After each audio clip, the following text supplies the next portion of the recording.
I would rather stick pins in my eyes than watch his teams play. Same. You are Dax, a.k.a. Messi Slayer. As soon as he shoots it and the ball passes by my leg, I don't even have to look. I know. All right, welcome back to the Cooligans, everybody. You usually do we're excited, blah, blah, blah. We are very excited because we ran over to the Sirius XM FC booth. Yeah, how many acronyms can you throw on the back of that thing? We said we gotta get these guys on because they haven't been on the show yet. Tony, have you been like formally on the show? No, I've been in your shows. I've been to your shows, and you dragged me on stage. Been on stage. You're talking about painful at a comedy show. You watched us do stand-up. That's right. I came to one of your stand-ups. Was it Atlanta? Atlanta. Yeah. All-Star. So I had a blast until we dragged you on stage. It was going well. Yeah, you really shy away from the spotlight there, Tone. Joey, but two legends of the game, all right, in different ways, but absolutely honored Tony Meola and Keith Costigan. Thank you so much for joining us, guys. Thank you, guys. How do Pleasure. legend, like, there's Tony, I feel like I'm just like... No, he's a legend. I don't know. I went to elementary school with a building that touched the bar that was famous for building like a third of the '94 World Cup team, and Tony Meola in the Scots American Club. So, dude, this guy was like, we were like, Tony's here. I named something in Carney. He's like, I was there like in 1982. I climbed through the thing. He's been to every place in Carney. I'm not that old, by the way. I'm climbing through fences in 1982. But Big Stosh has your poster. Yeah. I mean, this guy was like an ever-present figure in my life, and now I get to like work with him and hang out with him. It's kind of crazy. I feel bad for Tony. It must be an honor for you too, Tone. I mean, now that I think about it, it is, man. Why were you climbing through fences in '82? I don't know. I grew up in North. We had to get to the field, man. Where are you from? You from Liverpool? No, I'm from Dublin. You're from Dublin. So Dublin, it's Liverpool or Man United. All right. Did you ever watch Love Hate? Of course. Okay, that was my life. I got a bone to pick with you. I love that show. But speaking of legends, I mean, Keith, you are in the last, especially since we've been doing our show in the last 10 years. To me, you are also one of the voices of American soccer and Major League Soccer. There is a certain comfort I feel when I hear your voice on a broadcast. I like that. Comfort is good. No, look, kind of like you guys. Like, you grew up watching the game, you grew up being a part of the game, and then you work with people like Tony, players like, when you have heroes and you want them to be good people. So it's kind of cool when you get to work with them. You're like, yeah, they're good guys. Tony doesn't fit into that category. Yeah, no. But the other people I've worked with, Mo, he could everybody. If you would have really grasped the opportunity. I started with him in the business. Yeah. Okay. We were calling, we started, I think it was under 17 World Cup qualifiers, right? Yep. Keith and I did in 3 months, we did 40 games together. There were only 2 people in the country that knew anything about our youth national teams, and it was us two. So we stood in a 4x4 booth for 2 months together, right, calling all these games. But I started with Keith in the business. Amazing. That's wild. When you think about it, it's crazy that these are, people we grew up listening to or watching, and now we get to work with them and they get to be on our show. That's crazy that we have these folks on our show.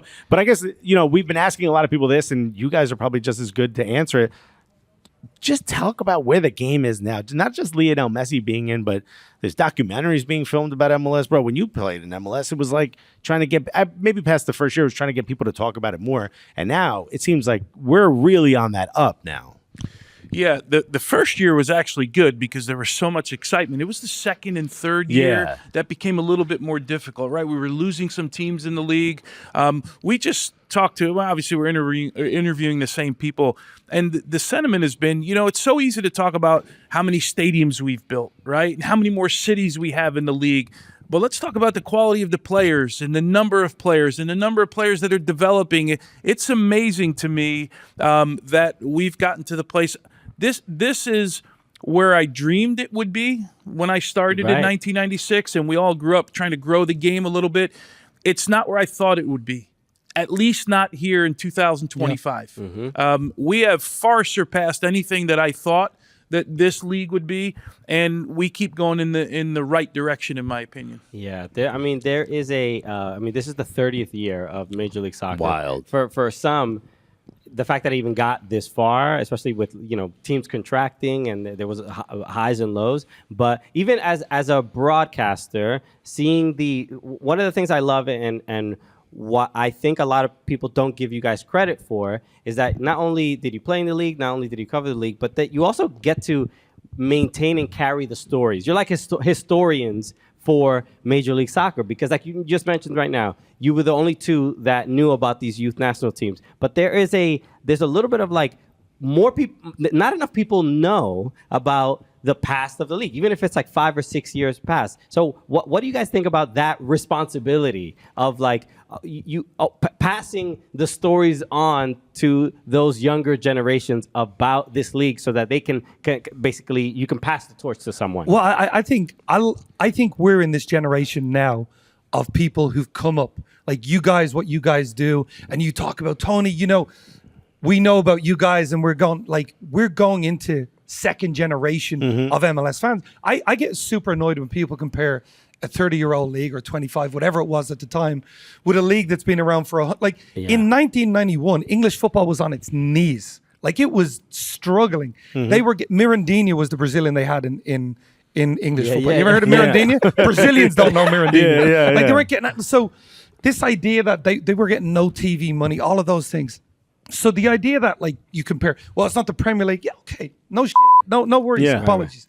But No, I love the fact that we're building that on, and I love seeing the younger fans like you guys coming in, the enthusiasm, the knowledge you have for it, and where you take it moving forward. We have so many different platforms now that cover the league in so many different ways that I love. That for me, as someone that broadcasts it, is one of the things I'm most proud of. As an Irishman, you look at this and, you know, I kind of fell in love a little bit with the Bohemians when I was out in Dublin performing. I was at Whelan's and someone came and brought me a Bohemians kit because I was like, oh, the derby's going on, right? Shamrock Rovers and the Bows. And I was like, yo, which team is from the hood? Like, that's the one I want to represent. And someone's like, the Bows. And I was like, all right, I need a Bows kit. They're like, they only sell them at the games. I'm performing on Friday. One of the fans that listens to our show went and bought the kit at the game and got to the venue and gave it to me at the end of the show. So I still love it and I still have it. But I look every once in a while, like watch something or highlights on that league, and I think they're so close to England. They have a long history, also called soccer. And MLS feels like it's glitzier and more glamorous. It's like, talk just about the difference of like, there's so many countries that wishes they had a league like MLS. 100%. For me, it's always the great example. I have Irish friends in this country that'll be like, MLS. I'm like, dude, do you realize, like, Thierry Henry was here. Thierry Henry, the god of the Premier League at the very beginning. For me, I'm a Liverpool fan, I can say it. The greatest player I watched in the Premier League, and he comes to New York. Lionel Messi, like, League of Ireland is there's so many leagues that don't take steps at all. Yeah. They stay there. And look, I love League of Ireland because it's my home country. You know, I'm a Bows fan too. Let's go up the Bows. And you watch it, but that next step is so difficult to take. But how MLS has managed that, and you know, you can spend this amount. Now we're gonna bring that up a little bit. They're doing it the right way. As much as we all like to say, hey, go out and sign everybody, and that it's not feasible to grow. So I'm proud of that, and I do think the context is looking at leagues that you've already passed. You know, I get there, but look down too, because MLS is above a lot of leagues in terms of what they do, and a lot of leagues look at MLS in an envious fashion because it's been so good. Yeah, real quick, I want to get your thoughts on a couple of things in Europe.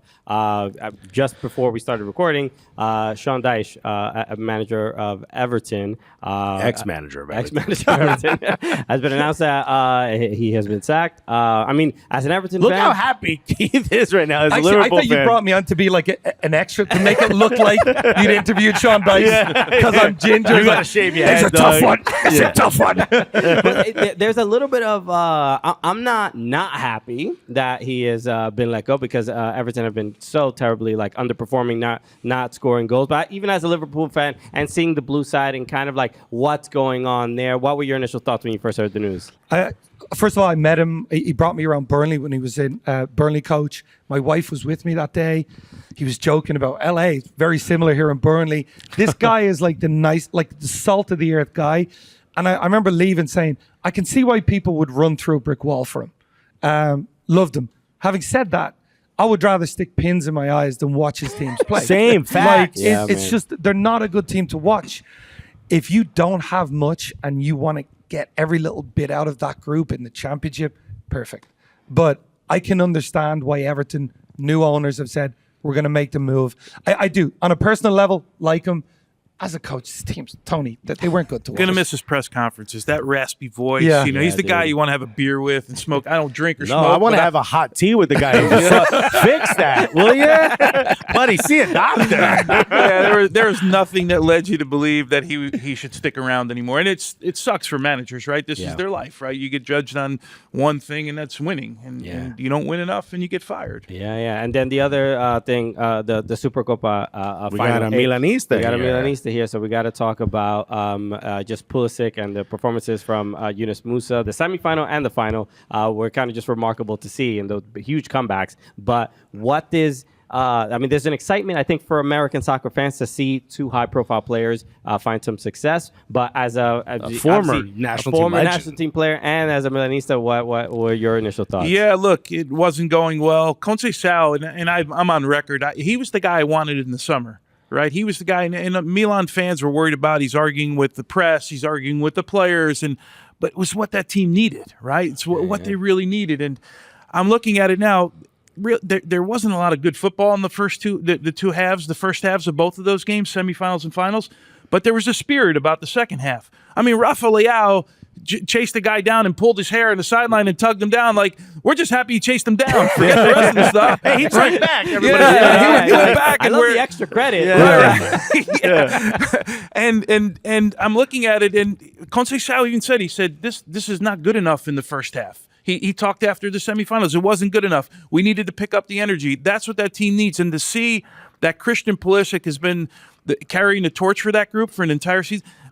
I still don't think we give enough credit to how big Milan is, right, in world football. Yep. Okay, Historically massive. They're historic. I mean, they won a Scudetto a couple years ago, so it's not like they've been that far off the pace of things, right? It hasn't been good, but he's been the number one guy. And then I still want to see how this turns out with Conceição, but don't minimize the fact that Yunus Musah comes on as a sub in the semifinals and gets an important moment. Okay, it was a deflected goal, I understand, but he still played well in the game, and then he starts in the finals.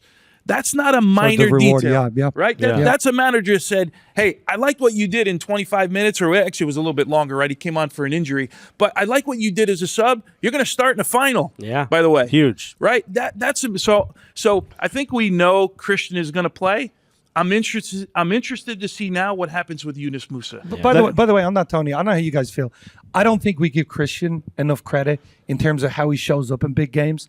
Every time the U.S. play Mexico, I have zero doubt. You know when you say our big player, he always shows up in big moments. I think he's got an incredible appetite for the big moments in the biggest games. I agree with you. I love watching him. I think he's showed up all the time. Like every time we've asked him to show up, he's shown up, especially after the Chelsea move. This has been a wonderful move for him. I think we were starting to get to see like the character we kind of know he was or he could be in the club game. We're starting to see it.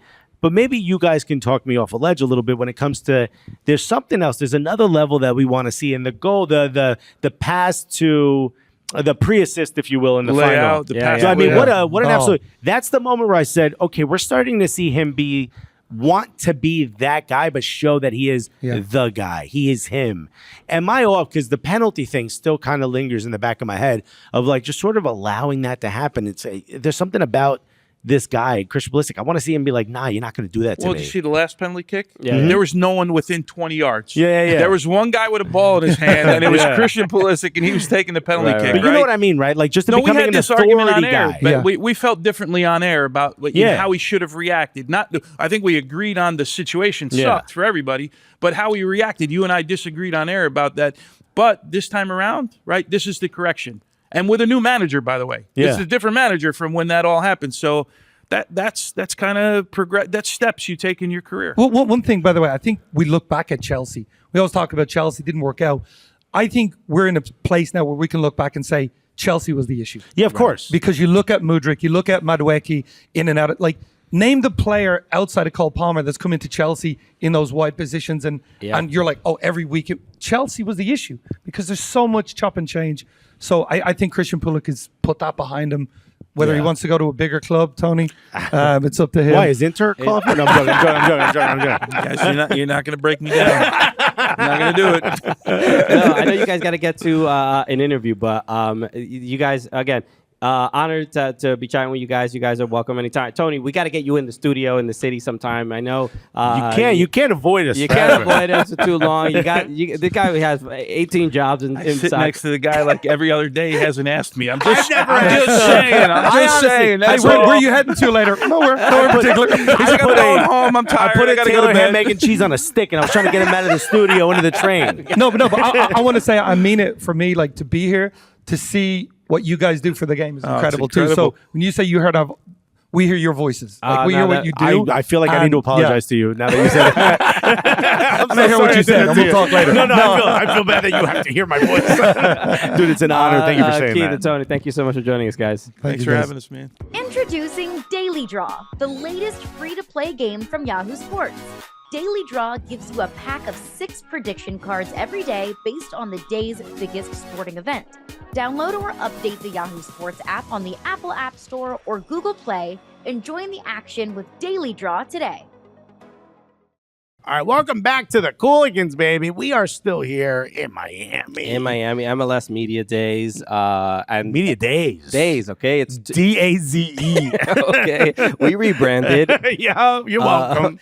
But everybody's walking down the halls. We're seeing all the homies, all the friends. Might be the first friend of the podcast, whether he likes it or not. Sure. We befriended him before he befriended us. We jumped and said we've met before and we've never met. But ladies and gentlemen, a new member of the MLS media community. Yeah, Dax McCarty. Dax. You jumping in our game, buddy. I know, man. I know. I'm a little nervous. Are It's you? It's a little different. I don't know, man. I mean, it's always been something for the last couple of years that people have said, like, Dax, your career, you're at the end of your playing career, and your next chapter was almost already decided. You were so good on camera that people were like, He gotta do media. We know What what do you he's like gonna to end up do? I'm doing. offended. I'm offended. People are like, look at this guy. Yeah. He's either going to do coaching or media. Yeah. Why couldn't I have been like a finance guru or something You want like to be that? one of those? No, absolutely not. You ever see those MLS guys where their Instagram feed is like playing, Real estate. loans? You're like Loan what officer. What? Alan Gordon. Yeah, that's Mortgage what I'm thinking of, loans. actually. I'm like, did you save no money, dog? Exactly, because I think of Alan Gordon as a 95th minute game winner, Header. also putting his junk in a football boot, in a cleat. with the Chicago That photo Fire. will never not be great. Also, excellent podcaster. Great Yes, podcast. great Major League Journeyman. Exactly. Myself, Dan Gargan, Alan Gordon. Yeah. They're actually upset. They were like, Dax, you're down there now. The Cooligans are down there. Why aren't we down there? I'm like, you're slanging mortgages. Yeah. You mean to tell me you can come down here in the middle of a work week Right. and just hang out? I don't think so. Okay. Yeah, dude. I like how you're like, buddy, you need to get your Yeah, life that's together. my point. I'm here. I'm ready. I love it. But no, even Was it a tough decision though to decide to go to this side of the camera because it's different, and also It all is. your former players and your friends are now listening to what you're saying about them. Agreed, but it wasn't a tough decision because I had been thinking about it for a long time. And as you get older, as you age, the end comes for everybody. And would it have been nice to be able to play like Kai Kamara into my 40s? Sure. Yeah. But also, I'm not a physical athletic specimen He is like timeless. Kai Kamara, Yeah. who was like grown in a lab. Yeah. I'm going to say something to you that I think might offend you at first, but then you're going to realize it's a compliment, especially in about 10 or 15 years. You've always looked 35. Thank you. From I the appreciate moment that. you started in this league to right now, you're going to start. It's funny. Now you're in your Benjamin Button era where people will be like, you're how old? It's funny because in college, I actually looked like I was 15. Right. And then I turned pro, and my first professional headshot, I looked like a fat 31-year-old This is- used car salesman. I was gonna bring this up because we You talked about were? it. We talked about this on the show. I don't know if you saw the clip, but there's your headshot for FC Dallas. Yep. Where you apparently didn't bring your neck with you. You know what I mean? Oh, I know what you're talking about. The guy's hiding. It was just back to head. That was it. Which I don't know exactly what, you're working on the lats. you're Honestly, working- I have a bone to pick with that photographer because it's definitely the angle Yeah. or Okay. the lighting or something. Sure. Yeah. I'm not that Let's fat. blame that. Let's I'm blame not the that fat. equipment. Let's blame the equipment. That's what I do every time. just- But to answer your question, it's always a tough decision to walk away. I think any player will tell you that. But for me, I just had so much clarity in my head that this was what I wanted to do because I love the game, and I love watching the game, and I love talking about the game. Right. And every time I did that, it was mostly to my wife, and she was like, "Can you find someone else to talk to about this?" Do you have friends? Honestly, Is she's there a like, universe of "You people who want to hear this? Because it's not this one. Correct. And so, listen, man, like the fact that I got to do what I love for 19 years, and the fact that I'm lucky enough to now step into the next phase of my career with the clarity that I have, I feel really lucky, because not a lot of people get to do what I'm doing, which is play a long time and then retire, like knowing you have something else on the back end. Right. And so I'm really happy, man. My cup is full.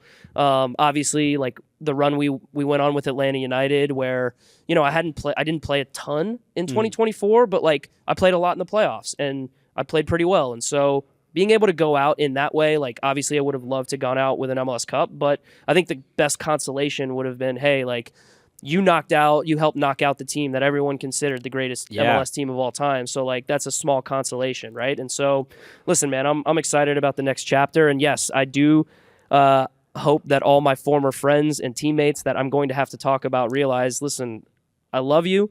It's nothing personal, but I got a job to do now. Yeah, exactly. And did you think when you started your career, when you took that no-neck headshot, that you, by the end of your career, you would have stayed in MLS, but have played against and with such legends of the game as well? Your Henrys, your Wayne Rooney's, your Lionel Messi's, Suarez's. You've played with and against some really huge names. And the cool thing about it is anyone who played with you gives you so much credit, so many plaudits. Oh, in training, this guy, he could have played anywhere he wanted. It's crazy. Listen, it's pretty surreal. I got to be honest. Back in 2006, if you would have told me then, all the great players that I got to play with and against now and how far MLS has come, I would have called you crazy. I would have called you a crazy a-hole. Yeah. Because I don't think anyone could have really seen the trajectory here. And then, bringing David Beckham into the league in 2007, it was kind of like, okay, well, we're not in MLS 1.0 anymore. Like, we're going to the next phase. And then bringing in Zlatan. It was like, okay, that's another like big step in the right direction. And then it was almost like, okay, well, now we're bringing in players like Bastian Schweinsteiger, Wayne Rooney, Steven Gerrard. Like, oh, wow, like these are world-class players. And it's almost like no one even breaks a sweat or no one blinks. And now you're like, okay, well, you get to bring in Lionel Messi into the league, the greatest player of all time. Well, you're in a different stratosphere now. And don't get me wrong, MLS still has a long way to go. There's a lot of things that I still think can be improved. But from where we were in 2006 to where we are now, night and day. Seriously. I do want to get into a little bit more detail about that run with Atlanta United because, to me, you're like, you are Dax, a.k.a. Messi Slayer McCarty, bro. It's got a nice ring to it, man. Jeez. I feel like you should be wearing like a fur and holding a sword. Can we trademark that? Jesus. Because, I mean, that run, I'm curious just about what the reaction was, maybe from other players and friends or what kind of text messages you got, because there was obviously, you guys played the ultimate spoilers. And it's whether people like it or not, everybody kind of sort of wanted to see the storyline be. Did you get a text from Don Garber like, help me out? we need to keep these guys in the play. Hey, man, congrats. Our ratings just tanked. Appreciate it. We saw the celebrations on the pitch. We saw how happy you guys were. I saw you talking to Brad on Journeyman. But, man, that must have been a significant moment in your career. It was really beautiful, and it was poetic, and it was something that you win a playoff series. I mean, no one really should bat an eye at that.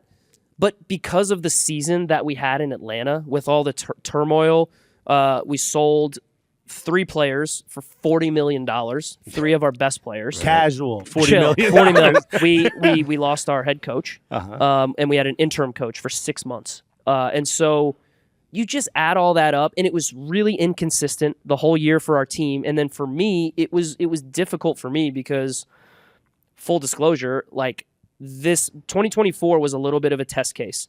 Am I going to be able to live with a new role where I'm coming off the bench more than I'm playing from the beginning and starting? Because I hadn't done that since 2006 in my career. Full disclosure, it sucked. Yeah. It wasn't. Mentally, it was very difficult for me.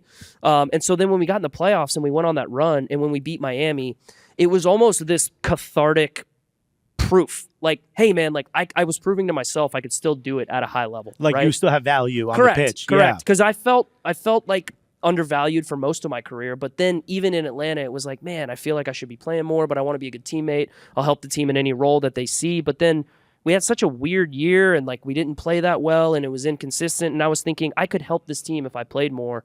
But then the Miami series, I don't think you can ever really plan on beating a team as good as Miami in a 3-game series. It was like, honestly, internally, we had to have the belief, but I don't disparage anyone for being like, we didn't pick you to win. Like, no one did. Yeah. So I don't disparage none anyone. of us did. Yeah. No, I know. Appreciate you guys. Idiots. No, we look like dummies, bro. But to be honest, like, this probably like won't even be a blip on Messi's radar in terms of his whole career and everything he's accomplished. But look, for our team Did you in make Atlanta, eye contact with him when it went down? Just to get a glimpse of it? no, I think he was off the field pretty quickly. Like, I think he was pretty pissed because look, he's like at his core, like he's a winner. And he's the GOAT. So like he was off the field, I think, pretty quickly, and we were kind of a little bit in disbelief, like. We really just did that. Like, we really just slayed the Giants, right? Yeah. And so, look, man, it was a great feeling. It was, like I said, I would have preferred an MLS Cup, but going out, beating a team like that, and kind of shaking up the entire postseason, that was a cool feeling, man. It was a cool feeling to be able to walk away from the game. I'm talking about myself, knowing that I could still play at a high level. Yeah. That's a beautiful. And way there to was look at it. I mean, there was you guys lost when you were in Nashville. Against Leagues Cup final. Yeah. Crazy penalty kick shootout. Right. So there's at least a little bit of revenge. Absolutely. Like, I got a little bit of back. redemption. Yeah. It's going to look good in the documentary. For sure. You know what I mean? I'll tell you what, I got a lot of crap after that game for posting the picture of Messi's jersey, but that was a nice consolation to get. Yeah. Yes, I do recall. Yeah, because Little something for the treasure trove. That's going above the bed. Yeah. Whether my wife likes it or not in the new house. Touch it on. Yeah. Touch it right before you go to bed. It's going above the bed. Yeah, because I mean, last year that year when Messi joined the league, it rocked. Yeah. The second season was a little bit more like we sort of know what we're getting involved in, but that first season, everybody wanted. It seemed like the world immediately tuned into this too. Not just wanted to win, but like just to share the pitch and just get an opportunity to play. So that, and Nashville, especially that season, it was that sort of that close. But those. There was a development of like, hey, is this a new rivalry, Nashville and Inter Miami? Because that really felt like the beginning of something important. We did play against them quite a few times, and even I look at even how fortunate am I that Messi joined the league middle of 2023, and I think I got to play against him in a year and a half, probably like 6 or 7 times. Wow. Yeah, that's like insane, right? And so any other league in the world, that doesn't happen. No, it doesn't, right? Because then you have Leagues Cup, you have Open Cup, you have MLS, and then obviously the playoff format with the 3 playoff games. Yeah, right. Just playing them down in Miami, and then having him come with Miami and play in Atlanta, where we win on like a dramatic late last minute game winning goal from Sean Da Silva. And I mean, when I tell you, like 70,000 people like erupted. Yeah, dude. We've been that was insane. Yeah. Like, I swear, if the roof wasn't open, like the roof would have been blown off the place. Yeah. Like, it was crazy. The and ground I know would have shook. I feel like Atlanta United, I mean, they've had some obviously fantastic wins and fantastic moments in their history, right? MLS Cup champions, 2018, Open Cup champions. I think they won Campeones Cup, a few things that obviously fans are proud of. But that moment in particular, I would be hard-pressed to find an Atlanta United fan who was there that probably wouldn't put that moment in like the top 2 or 3 in Atlanta United's history. Yeah, and they've won MLS Cup. And we were Correct. in that building, and that place shook. Yeah. I want to ask one more thing from that game in particular. Look, I know when you're a teammate, bro, if somebody came at Christian, I'd want to fight the world. You don't touch a teammate, right? Especially when you're in a team. When you see your boy Brad Guzan get fishnetted into the goal, what goes through your head immediately, bro? I was on the bench. Yeah. And honestly, my first reaction was that, okay, Brad is bigger than any person on the field. Right. He will be able to take care of himself. Yeah, he's the wooden bear outside of a cigar shop. Correct. He's a massive human being. My first reaction was like, Brad doesn't need any backup, but if I was on the field, I would have backed him up, but I wasn't. So then my next inclination was just to laugh hysterically because I was under my breath because it was the equalizer, and I was like, damn. But I'm telling you guys right now, when I went back to the hotel room, I didn't travel back with the team because we had a few days off before that third leg. Or no, that was the first game down there. Was it? No, I thought that was in Atlanta. No. When he got stuck in the net, that was the third game. The third game. That was the third game. So we had a few days off after that. And I stayed down in Miami, spent some time with family. My wife and kids were down there. And I was in the hotel room, and my wife and kids were in one bed. And I was like, I'm never sleeping, by the way. It's awful because I can't sleep after games, and then my kids are moving around everywhere. So I was in the hotel room. It was like 2 o'clock in the morning. So from 2 o'clock in the morning till about 3:30, I just watched different angles of him trying to get out of the net. And I was in the bathroom just laughing so hard at just he was matrixing it, trying to get out of the net. There's and no I way to was thinking, find balance in the way. I was thinking like his final hip thrust to get himself out because I knew how angry he was that Suarez was giving him the business. Yeah. And he couldn't, and Suarez was over him, and he was like this little guy that was like, I'm in the net right now. When was the last time that happened to him? When he was 8? Exactly. He was just fighting for his life in there. It was so funny. I'll never forget that. And the fact that Brad was big enough to come on Major League Journeyman a few days later and talk about that and describe that moment, that was a big coup for the Journeyman. I was very proud of that. That was a big one because Brad, he's pretty guarded. He's a wonderful guy, but he's pretty guarded when he does stuff in the media. He doesn't like to talk about a lot of things. He doesn't open up a lot. Yeah. But I that think one we've was interviewed great. him. He's boring. I love you, Brad. You're a boring interview. He does it on purpose. He does. He's like, you're getting nothing. He does. Yeah. Here's a couple crumbs and then I'm out. It's just that he got that. He has too much like English media training. He does. You know what I mean? Yeah. He's been there. He was there too long. Trust no one. Yeah. But the thing of like your center of gravity is so shifted. Yeah, I'm watching him trying to get out, Because and I'm thinking, what if that's your boy? I wouldn't know what to say to you, dog. I'd be like, yo, you got. There was a little bit of a feeling of like, why are Miami allowed to sort of get away with this? It was like a little too much yelling in his face. It was ridiculous. And the fact that Brad described his interaction with the ref afterwards as like the ref was like, "Hey Brad, calm down." He's like, "The hell are you talking about? They just did this to me." Yeah. And I'm the victim. Yeah, I'm the victim here. Don't tell me to calm down. Yeah. That was great. A couple things. I'm curious about your time in the matches playing against Messi and Inter Miami. What was the most frustrating goal that you gave up that you were just like one of those of like, it's Messi. There's not much you can do, and also like the one of like, I could have done something to stop that. The League Cup final when I was in Nashville. So we ended up tying the game 1-1 and it went to penalties. But I don't know if you remember the League Cup final. Messi he wasn't involved in the first half. He was just waltzing around. Yeah. There's a fan video on social media, and it's just 2 minutes long, and it's of him, and he's kind of around the halfway line. We had possession of the ball, and he's just kind of hanging out, waiting. And then obviously, like, you see them win the ball back, and they break towards our goal, and he comes alive, and he goes on one of his sprints, and he gets the ball at the top of the box. And the goal we conceded was so frustrating because me and Walker Zimmerman are there. Yeah, and I'm very clear in my head. Okay, he's going left. You hear the coach. You know. I hear myself. Like, brother, he is going left. And so I'm there, and I'm kind of... And it's funny because when you play against him, like, you know what he's going to do, but he's so much better than you. He can do it anyways. Yeah. So you almost have to overplay it, and I stumbled a little bit, and then so he kind of took a touch by, and then Walker stepped out, and Walker actually wins the ball. He actually gets a little touch on the ball. And when you're the greatest player of all time, sometimes these little fortunate bounces go your way, and the ball just kind of deflects back off Messi perfectly into his path. And I run around Walker to put my leg out to block it because I know he's shooting it. And as soon as it happens in literally a split second, as soon as he shoots it and the ball passes by my leg, I don't even have to look. I know it's in. I know. You really know. I know. In my heart, I'm like, I know it's in. Because he's just that good. You know what I mean? Like when he's at the top of the box or when he's on the right side of the goal and he curls one, it's in. Like it just is. And so that goal for me was so frustrating because I was obviously involved in the play and it was a final and me and Walker both had a chance to make the play.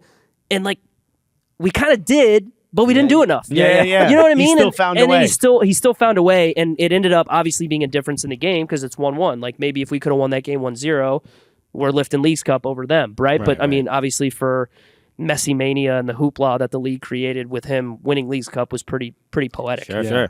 Actually, you mentioned a bunch of players that you played against or you've played with. You've had obviously a very fortunate run with your time in MLS. We've asked this of people before. Jimmy Conrad explained one day he was at training in college, and Canu from Arsenal had been there to help rehabilitate, and he was doing stuff, and he was like, "Oh wait, we're doing the same thing. He just doesn't make any mistakes. Maybe I could be a pro." Did you have a moment when you were playing where you were like, "Oh, even though these are big names, like, bro, I could play with these guys"? I mean, which one?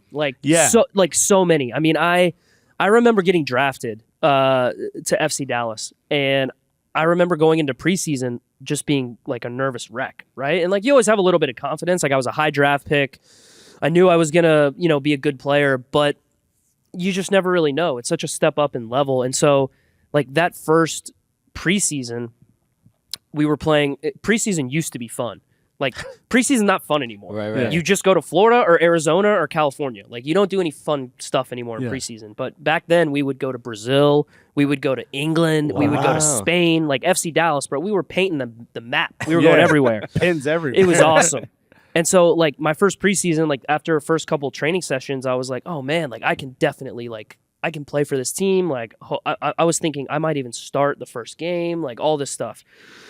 So that was a moment where I was like, okay, I can definitely play at this level. And then it's funny because this game humbles you very quickly. First game rolls around, and I'm not even on the bench. Wow. Like literally not. And I thought, like, what is going on here, right? And so I'll never forget it. Oscar Pareja, he was our assistant coach at the time. And he had just retired like a year or two before.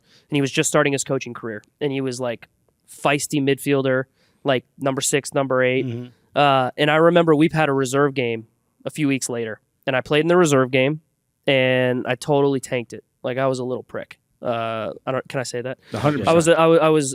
We said about you before you got here. Yeah, good. Don't worry about I had a bad attitude. I played poorly, and I remember Oscar Pareja after the game. We lost 3-0 to a club team, Dallas Texans, who were kind of nasty back in the day. Wow. Lee Wynn, Omar Gonzalez. Oh yeah, They were proper. Okay. Proper So Fair enough. I'm not embarrassed about losing 3-0 to them. They were a club team, but whatever. And Oscar Pareja, in front of all the younger guys and the reserve guys, he pointed at me and he said, "Who do you think you are?" Like dug me out in front of everyone. He said, "You haven't proven anything yet. You're not good enough to be on the field for the first team, even if you think you are." And that moment for me was like, okay, like now I'm a pro, right? And so I always thought and knew I could play at this level, but then having that tough moment personally, not making the bench and not playing, to then going to the reserve team and being a prick and not playing well, to then having him humble me was a moment that I think really changed kind of the trajectory of like my attitude towards being a rookie and towards trying to get on the field, because I was like, all right, I need to prove myself on the training field a lot. Like it's not just about proving yourself in one training session or in a week. It's like you have multiple months here of like, you have older players who have equity with the coaching staff and you don't. Yeah. So that for me was like a really big wake-up call, because I thought like I should be playing right away. You know what I mean? Of course. And so I feel like every young player has maybe like a little moment like that where they have this wake-up call and everything kind of clicks. We should set up a service where Oscar Pareja shows up and yells at you. Well, we sort of have been. We've been in. We interviewed Oscar Pareja when we at were FC Dallas, at he was FC great Dallas, guy. and we sort of had a moment not too dissimilar, but we were in a room like this. We were in a conference room, and we were interviewing several players like Ronnie Hollingshead, Reggie Cannon, and they were in the room. needed the next game in order to make it to the playoffs. Okay. They were playing Sporting Kansas City. So FC Dallas invites us, and we're interviewing several of their players. And then Oscar Pareja, when he's the coach, he's outside the room, and he hears like Reggie Cannon laughing. Oh God! We're making fun of him for being an Eminem fan. Yeah. So we're like, how obsessed. are you an Eminem fan? You're so young. There's better rappers. Like this is, and he loves it. So he's laughing and having a good time. Oscar Pareja walks in furious because he's like, why are my players laughing? Wow. Like, because he I can thinks see it. this is a radio interview. like a serious yeah. thing. So he Yeah. doesn't. And he thinks Reggie Cannon is just like, just laughing it off, doesn't need it. Yeah, Not taking So it serious. he told us he tells the comms person like, oh, okay, 5 minutes with these guys or whatever, and then I mean, and you Yeah, know oh, exactly. yeah. He has a very serious look on his face. He's a very serious man. He's a very thoughtful guy. And the first 3-4 minutes, he's like just kind of like treating it like any regular kind of interview, and then he like laughs once, and I he think goes, I asked him, I'm like, can you be my dad? I thought without a father, and he broke. He broke. He was like, character. Then he Okay, goes, good. "Oh, okay, I get what you guys are doing." And Yeah, then, yeah. And then Good. we ended up speaking. It was supposed to be a 5-minute interview. he that waved ended her up- off. He waved lasted her like off. 20 minutes. Oh, nice. Yeah. And then we like had this like you could sense that fatherly where we Oh. didn't want to disappoint him Yeah. for those next few minutes. And then he told us at the end, he's like, I might have yelled at Reggie Kemp. He's like, I told him, it's like, you're not taking it serious enough. I think He's like, everyone needs a fatherly Colombian figure in their life, Yeah, like yeah, yeah. Oscar, just to put them in their place when they need. every once in a while, helicopter in. Yeah. That's Yell at you in Spanish, maybe. I don't know. That's exactly what it is. So just to wrap up, and now, so 2025 MLS season, now Dax McCarty is going to be part of the season pass. It's awesome. Team it's obviously very The league exciting. is better with you involved, whether it's with a microphone or a ball on the Without a pitch. doubt, My man. because you know Appreciate you guys. our first introduction to you was just really just hating you, right? Good. For playing Yeah, at yeah, Red Red Bull, Bulls. Yeah, I get it. and I get destroying. it. That's why you didn't win a cup. I didn't want to say anything. You spent too Listen, I long can't in argue Red that. Bull. I'm gonna have to start figuring out ways to get around that. How am I gonna get around that? Supporter shield, baby. Yeah. So I mean, the banter won't end or whatever. But as far as now working at MLS, and Yep. you know, is there anything in particular you're excited about with this upcoming season? Absolutely, man. I'm excited to see the game in a new way, in a different way. Like I talked about this a little bit, but normally when I would watch games back, or when I would watch video, or like watch a game of like the team I was playing the next week, you know, I would have a certain like mentality of like how I was going to watch the game. Okay, I'm going to watch the midfielders, right? I think now, because I'm in this role, I have to take a more holistic view of the games that I'm watching. Sure. It can't just be focused on midfielders. I've got to watch tactical, right, analysis of the game, right? Player strengths and weaknesses, not just midfielders, but center backs, left backs, right backs, wingers, strikers, goalkeepers, Yeah. which having to watch goalkeepers is Who tough knows for what me. they're doing Yeah, back there? I know. It's a different That's my sport. thing. It's a whole different sport. And you know what was funny is I was thinking like, all right, I can't just be the guy who watches the Columbuses and the Miamis who play beautiful football and Yeah, everyone right. likes watching. Like, I gotta watch the crap teams too. Yeah. You know, and The like, hoof and and I'm chase not. joints. Listen, 2025, it's a new slate. I'm not gonna sit here and disparage any team that stank last year, because we know in MLS things can change quickly, right? So if I say, oh man, it's gonna suck to watch the San Jose Earthquakes because they stank last year, well, guess what? Like, they got Big Bruce in now. Yeah. They're making changes, and guess that's- what? They could be good. The San Jose Revolution. There you go. There you go. It literally will be. Exactly. Because Bruce ain't sticking around. So listen, unless- I've got to be objective. Listen, and honestly, I think the hardest thing is going to be when called for. Like, guess what? Your job now is to be critical when Yeah. you need to be critical. And if Nashville SC, if Hani Mukhtar misses a penalty, or if he has a bad game, You're like, about to get a text because you got to say but it. like, that's my guy. But Yeah. guess what? I'm gonna be objective. I'm gonna call it how I see it, and it's not personal, right? I mean, Yeah, of course. that's the problem. I think when you transition from being a player to now being in the media, is like, well, I was a player. Like, I know how it feels to get criticized, and it sucks. And you want to disparage that person. So like, what I'll try to do is like, I'm just gonna try to use analytics to show why something was good or bad, Yeah, right? right. Instead of just being clickbaity. Like, Yeah. listen, who You don't need knows? that. I don't want that. I don't. Leave that for us. Yeah, We I'll didn't leave that play. for you guys. We didn't play, bro. you We do need that. Sure. Can I give you some advice, though? Please. And as fans of the game, I think a lot of times players get into the media and they try to speak like a media person, but what's missing is like, bro, you know what's in the player's Sure. head. You know what should have happened. Yep. Let us into that. Like, clue us into those moments because it's so great. And Yeah. that's the cool thing about you. Because you played in the midfield, you already know Yep. what the defender should have done. You already know what the Absolutely. striker should have done. You're like the perfect person, especially with your personality, to grab a microphone. I'm really excited for what it's going to look and sound like. No, I to have appreciate you as part guys, of the man. game. And listen, who knows how it's going to go? I'm confident. I'm excited. I think it's going to go well. And I've got a little bit you guys to thank a little bit for having me on and give me a fruit bowl, and that kind of Buddy. kicked off this whole media. You know what? thing. I didn't want to say it, but you're welcome. Yeah, thank you. You know? We were trying to lift the profile. There you go. If you don't have a good personality, we want to send you a fruit bowl. We said this guy. Maybe that's what we do. If we think you belong in the media, like Real Madrid will send you a note. We send a fruit bowl. we can do a like fruit bowl of the year. Yeah, kind of yeah, thing. Might Do be- it. the fruit Send them the bowlies. Dax McCarty fruit bowl. Yeah, all the right? fruit You know how they bowlies. have the Landon Donovan MVP? You get the Dax McCarty fruit Yeah. bowl. Not If a the bad Cooligans idea. think you can go into media, you're going to get it. You can Hey, get that's not a bad. One last question. I'm just curious about your opinion on. Sometimes people are critical of the way the analysis is sort of delivered through Major League Soccer or even just American soccer media, right? Because we see Thierry Henry sometimes on CBS, kind of showing all the tactical stuff. Sometimes people feel like Americans are not interested in that kind of aspect of the game. How do you feel about that that opinion? Yeah, no, I mean, listen, I think that it's obviously people have that opinion for a reason. Sure, listen, we I think as a sporting nation, soccer has always kind of been looked at as an afterthought. I don't look at it like that because I love it and I played it for my entire life. But if you look at traditional powerhouses, basketball, football, baseball, it's covered a little bit differently. Yeah. Right. And so I think the main thing for me, like when I look at stuff like that, right, when I look at the game, MLS is at this really interesting point in their existence where they've got a great partner in Apple, who I think is amplifying the game in some great ways, right?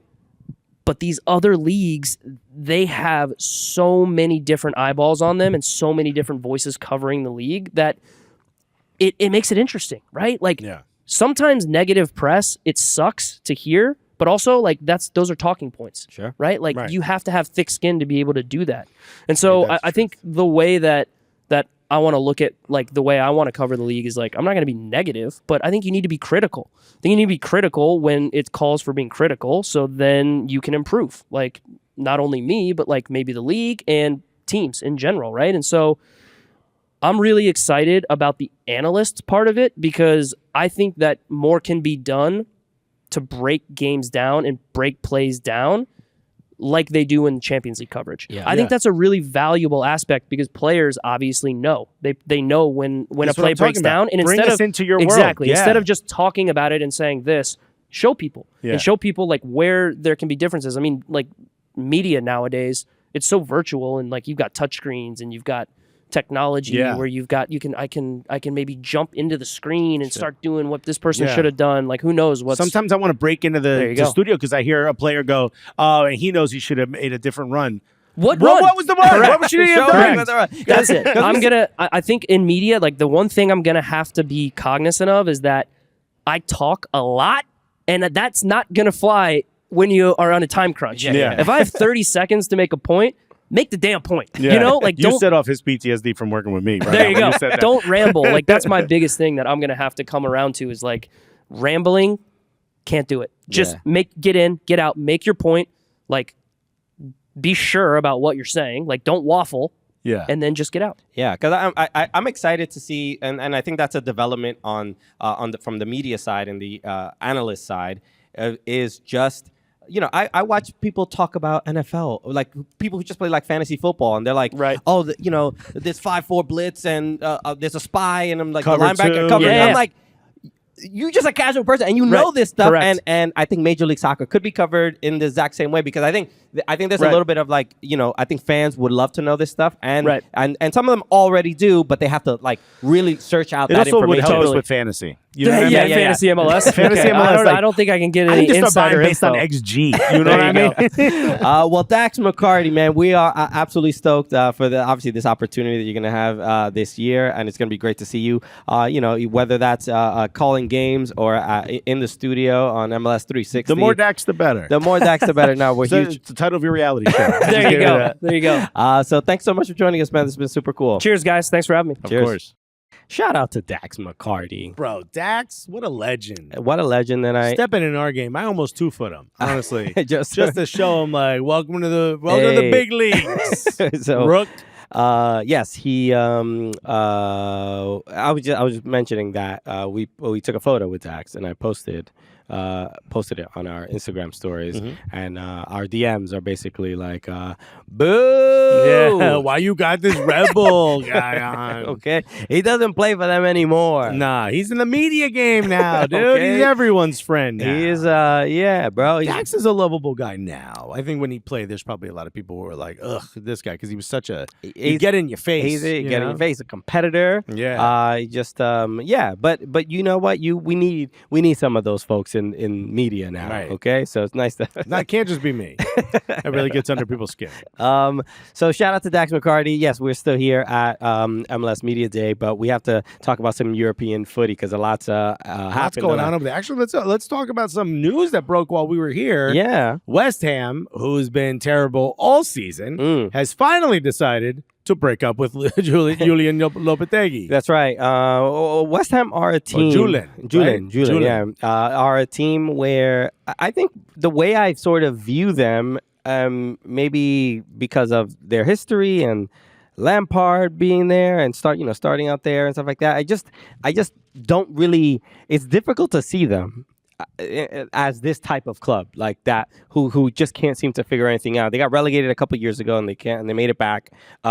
But this seemed like very much a necessary decision because so now it seems like the reports are saying that Graham Potter will be taking over West Ham. But part of me is just like, why does Graham Potter even want this job? I see it different. I see it as a team that just won their first European trophy not that long ago. You know, they got some big names. They sold Declan Rice for $100 million. You know what I mean? They got money now. They totally different. They went out and got a BBL, bro. They got some money now. They switched stadiums from a traditional, the bowling ground to the much more Upton Park, if you will, to a much more modern, no one likes it, but it's got the suites. You know what I mean? It's got private boxes, and you can make a lot of money. And it's obviously a big stadium with more seats in it. The vibes aren't exactly just there yet, but I feel like it'll get there. Right. Certainly, whenever you switch from a more intimate ground to a big stadium, there's a little bit of that. There's a little bit of time where you need to kind of get the vibes right. Happened at the Emirates for a long time. It was called the Library. Before it was called the Highbury Library. Then the Emirates was kind of like a stale, didn't have the energy. And then all of a sudden now it's a really tough place to play. So that takes time. But they were I felt like they were making the right moves to take those steps up, move forward. You got Souček, who seemingly plays out of his skin. Bowen playing out of his skin. Paquetá is really good. But I just find like they're like underachieving. I mean, well, look last year, right? David Moyes kind of did okay, but everyone's like, we can do better. And get us someone who plays a more attractive style. They're like, how about Lopetegui? And they're like, you don't know what we asked for. And that's the problem. Is like as soon as you get to and a lot of fans of plenty of clubs do this. As soon as you get to like, we should be better. Then sometimes it gets worse right after that. And that's, I think, the situation that they're currently in. I get that, but you don't agree that David Moyes played such a boring style that you got some good young players that are coming up. You kind of want to get someone in there who's better at that kind of stuff. You in theory, you hope for that, but that's not always what's either available or what ends up happening. Is this you being an Everton fan just defending David Moyes? No. Oh, are you sure, dog? Look, I'm not. Do I think that David Moyes' time did it run its course? Not necessarily. I think that it does they win a trophy, and then it's all of a sudden the ego is like, we should be better. We should be not just in your Conference League. Maybe we should be in Europa. Maybe we should be in Champions League. And that isn't always. It's like when John Mulaney leaves his lady for Olivia Munn because I'm a big star now. And not everybody's happy about it. Right, you know what I mean? So there was other factors at play. I hope you're doing well, Doug. But I feel like I get it. I think you and I are looking at West Ham as two different things, right? I feel like you have a more traditional view of what West Ham is. And I think I view it probably similar, like some of those fans that were being loud and boisterous about getting rid of David Moyes and bringing in somebody, younger with better ideas that wants to play more attractive football. I think we're also in this weird pattern in the Premier League where every time like a more traditional manager loses their job, everybody wants a Pep Guardiola, everybody wants a Mikel Arteta, everybody wants a Fabian Hurstler. They want someone young and playing sexy style, or like a De Zerbi when he was at Brighton. From Potter to De Zerbi was such a big shift. They're like, who's going to do better than Potter? No one's going to do better than Potter. Then all of a sudden De Zerbi comes like, well, okay, now who's going to do better than this guy? I get that. Like, I kind of see where the fans are at. But And maybe Potter would still be there. Potter only left because he got the opportunity at Chelsea. and they paid. And they paid. yeah. Exactly. So but that's the thing. It's like the But now fans. Potter might be at West Ham. So it's just and it's probably a better a project that he can build upon and has maybe a little bit more influence versus being at Chelsea. But it just feels Would like you take the job at West Ham if you were Potter? no. Why? I wouldn't. No, I think he's. You don't think West Ham is the right gig for him, or would you stay back and keep getting that Chelsea check? I think that's why I wouldn't take it. I think he is a good enough manager to have a project with bigger stakes. So whether people were talking about him being the Manchester United manager. That's where I see Graham His Potter name right was now. in the running for the English national team. Exactly. That's where I see him at right now. So West Ham, with all due respect, feels a little bit beneath Graham Potter. Nah, you bugging, bro. They just won the Europa Conference. Just how long ago, bro? How long ago? 2 years ago? I don't even remember 2 years ago, bro. Bro, when was the last time Everton won anything? And Carlo Ancelotti was the manager there. Exactly. But where did he go? He went to Real Madrid, and he's still there and was slumming winning stuff. it. Okay? Slumming it in Madrid. Potter went to Chelsea, and it didn't really work out well. Okay, One move didn't work out. So do you think Potter will work out? I do think. I mean, he's going to keep them up. I mean, I think that They're not going to get relegated. and that's where I think that's where the cause to make the change is just like they're actually maybe a little bit nervous about it. But I just want to give one shout out. We haven't mentioned it throughout the last few weeks, but Mikel Antonio, he just got out of surgery. He looks. I didn't know that. That's great. Yeah, okay. so it looks like he's going to be okay. I don't know about his. I don't know how severe the injury is. Who cares about his playing career right now? But he's alive, and the fact that he's alive and well is the most important thing. Because that was a really horrific crash. Exactly. Yeah, I think actually it's just the last thing about Potter for me. I feel like he's going to get them back in top half of the table. He's going to get them in the top half of the table. West Ham has way too much talent. It's wishful thinking. I don't think that. Bro, he's you gonna get that far. bugging. All right. We got to talk about a few Carabao Cup Christian matches. hates Eastern London teams, though. Yeah, bro. Put a Get the billboard Build going. a wall between West and East Yeah, London. that worked out well for Berlin, didn't it? Anyway, let's talk about some Carabao Cup matches. Today, as we're recording this, the Tottenham beat Liverpool in the first leg. In the first leg, 1-0. Bergvall, I believe, was Bergvall, first career goal for Tottenham, I believe they said. Okay, good for him. And then, and they also have a new goalkeeper that they just signed because Fraser Literally the other day. Like about a week ago. That's basically Kinski, I believe his name. From Slavia Prague, if I'm not mistaken. Yeah, so he was signed January 5th. That's a Champions League team. Slavia Prague, yes. Yeah. Okay, I'm like, Tottenham? What are you talking about? No. So, but he signs with Tottenham January 5th. He's playing in this Carabao Cup January 8th. And gets apparently look good. Yeah, and apparently look really good. So and wins his first game. How did Matt Turner not get a sniff at Tottenham, bro? Again, did he want to go there? I don't know. I mean, former Arsenal player. I like that. But they dropped him, so you could go. So I'm just thinking about him as an American goalkeeper out there. Liverpool slipping up in this first leg. I mean, I'm not necessarily too worried in that. Also, why are these 2 legs? These semifinals. Are we serious? You want single game elimination? Come on. You're just going to take all your complaints about the MLS playoffs and bring them over to the Carabao Cup? They complain about fixture congestion and they can't win this one. I agree with you. There was a big talk about getting rid of the 2 legs for the FA Cup.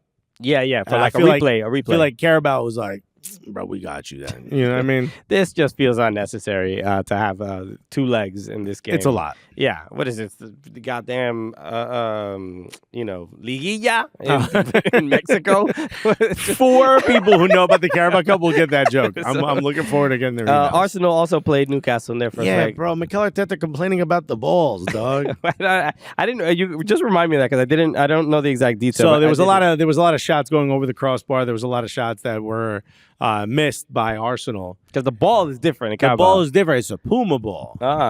Mikel Arteta's like, yo, we checks over stripes out here, fam. We can't have no kitty cat on our ball, dog. He's complaining about the ball, but I've never felt happier to not have to be on the morning show the next day to defend after an Arsenal game because I got to find a way to defend that. It's a dumb complaint. Maybe it's like real. Maybe the ball is different, but both teams play with the same ball. Yeah, we got beat 2-0 by Newcastle. Isak Who are Just Newcastle an on incredible. fire right yeah, now. Newcastle. Yeah. And Goals- Isak in particular, that's now 8 matches straight that Isak has scored. Yeah. I mean, he's killing it. So, Anthony Gordon and Alexander Isak. Your former scoring player, this- Anthony Gordon, right? Yes, former Everton player. How's it feel to see him shining when every the one thing every you former can't- Everton player. the one thing you can't do is score Look at goals. Danjuma at Girona. balling, bro. And I'm like, okay, we couldn't get even a little bit of this. No, that's something. That's the problem is when they put on the Everton shirt, Yeah, they bro. just like forget which foot is which. Cursed. The miss from Kai Havertz. The deflected ball that's in the box. He's in the 6-yard box. All he has to do is literally hit the ball with almost any part of his body. He could have fallen on the ball and it would have went. And it's a goal. But he goes to head it and it hits his shoulder and it goes right outside the far post and it's a miss. It felt being down 2 goals and you see that moment. You even see his face. There's a little bit of just like it's just a like missed opportunity. There's for no sure. luck. It's like luck is not on our side today. Yeah, I mean, this is my frustration as an Arsenal fan is that these things will happen sometimes, and it's like if you just if like as an Arsenal fan, it's like if you just listen to us, this wouldn't be happening because, like Gabriel Jesus, who can't score for months, all of a sudden gets a hat trick against Crystal Palace and looks really good, and I think gets a brace in the next match, and he's absolutely killing it. All of a sudden, it feels like the front office, or maybe even Mikel Arteta's like, you know what, maybe we don't need to go get a striker. We'll be fine.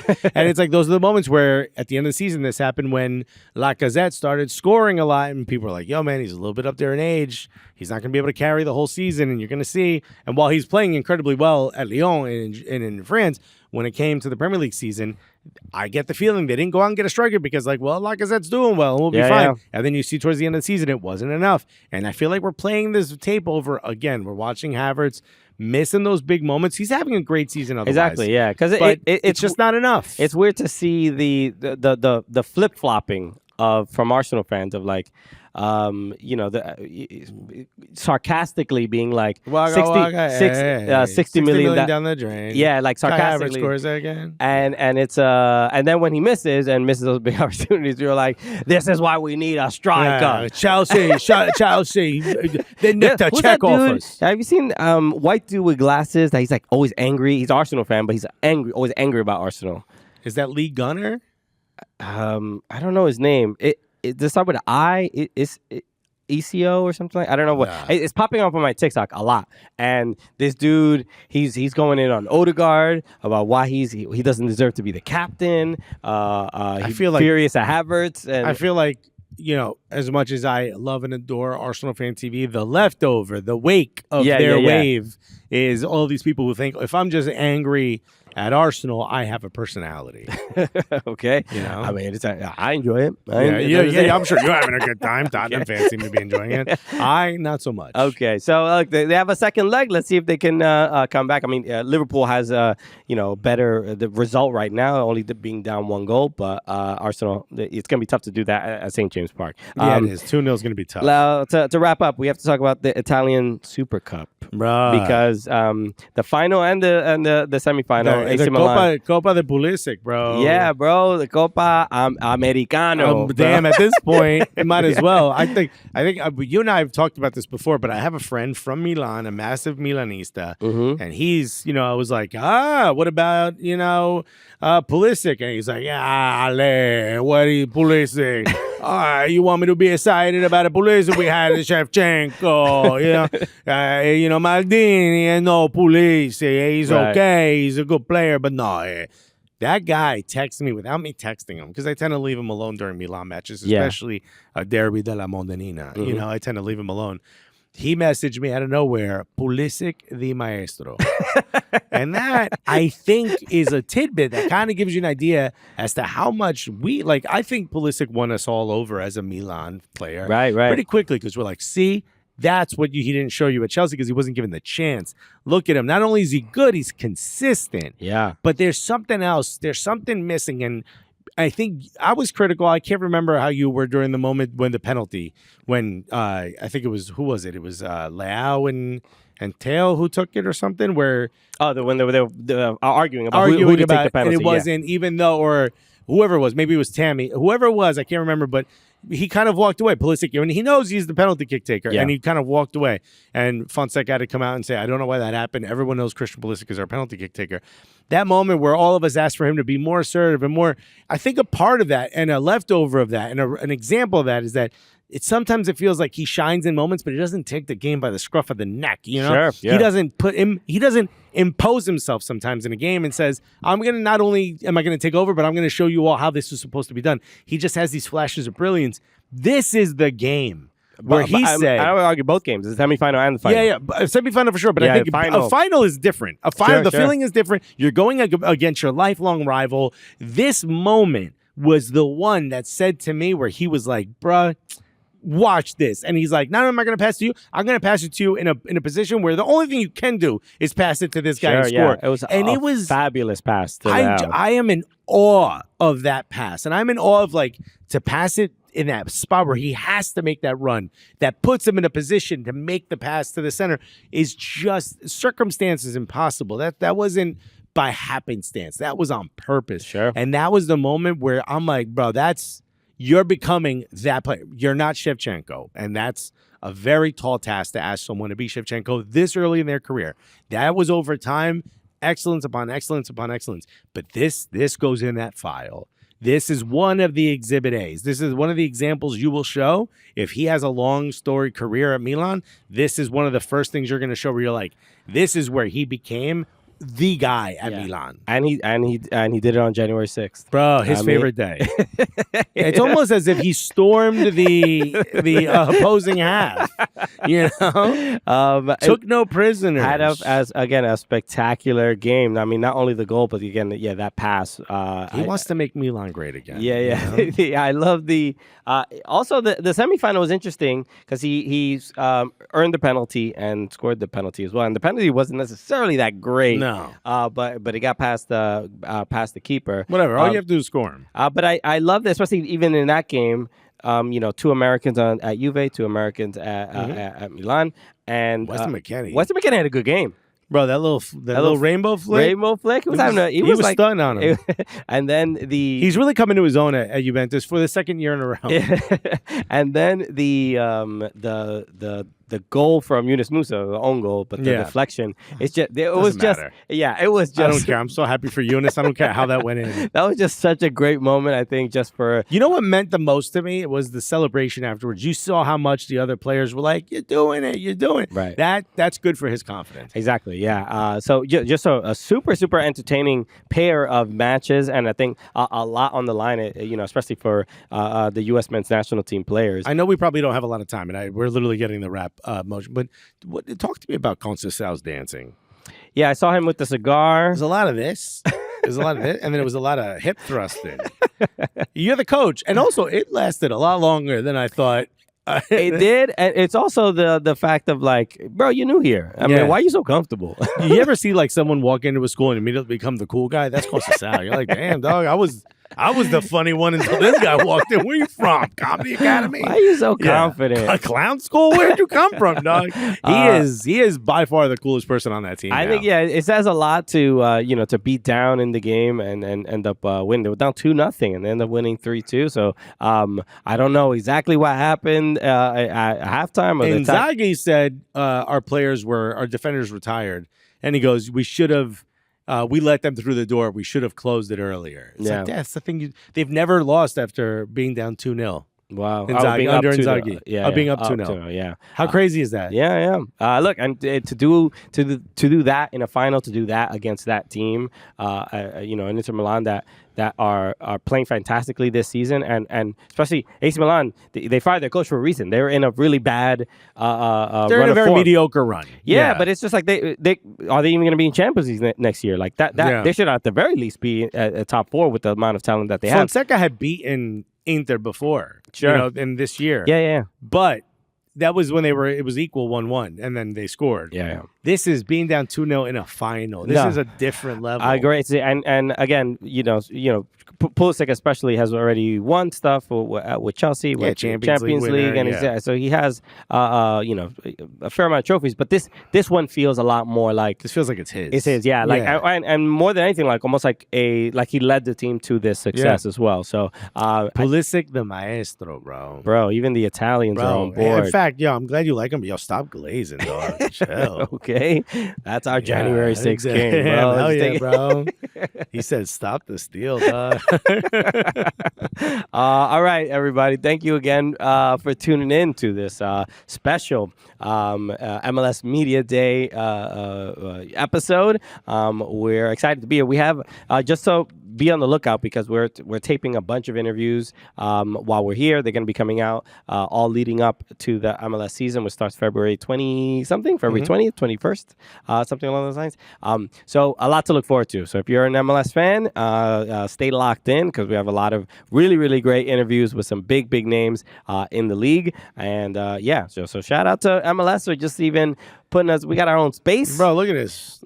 All right, as it should be. Honestly, I might get a bed and a fridge in here and just call it my home in Miami, bro. Okay, what's the rent here like? Yeah, we can afford it. Okay, so shout out to everybody. We're doing everything. Every New Yorker comes like, I can afford whatever I want in this city. So shout out to everybody also at Yahoo Sports and OneFootball. We're gonna do a No Cup recap while we're here. Oh, that's right. So make sure you we'll go. do a No Cup and we'll talk about our dinner at Rayo's.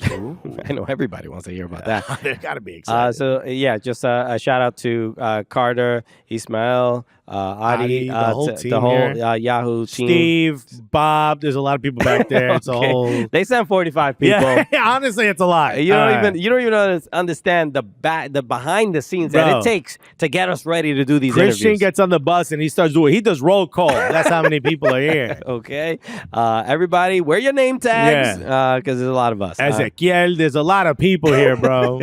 So shout out to everybody at Yahoo for making all of this happen. So like I said, again, all those interviews are going to be coming out soon. Make sure you subscribe to the Cooligans on YouTube and subscribe to the podcast if you listen to the audio, if that's your preference.